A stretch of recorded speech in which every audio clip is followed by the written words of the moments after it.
Haris roof fitness के बाद मैदान में वापस। वर्ल्ड कप 2025 में धमाका खेज वापसी की तैयारी। लाहौर। पाकिस्तान के फास्ट बाउलर हारिस रूफ ने इंजरी के बाद मैदान में शानदार अंदाज में वापसी कर ली है। न्यूजीलैंड के खिलाफ हालिया टी20 मैच में उन्होंने 4 ओवर्स में सिर्फ 8 रन देकर 3 अहम विकेटें हासिल की और अपनी तबाहकिन बाउलिंग से एक बार फिर मदाहों को पुरजोश कर दिया।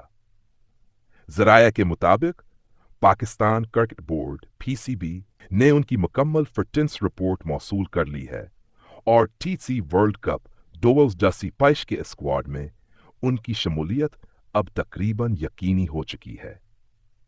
हेड कोच का कहना है, हारिस की रफ्तार और अटैकिंग बाउलिंग किसी भी टीम को परेशान कर सकती है और वो हमारे बाउलिंग अटैक का अहम हथियार हैं। हारिस रूफ ने मीडिया से गुफ्तगू करते हुए कहा, मैंने इंजरी के दौरान अपनी फिटनेस पर सख्त मेहनत की है और अब सिर्फ एक ही मकसद है, पाकिस्तान के लिए वर्ल्ड कप जीतना। मदाहों ने भी उनकी वापसी पर खुशी का इजहार किया है और सोशल मीडिया पर Harris rough come back trend करने लगा है।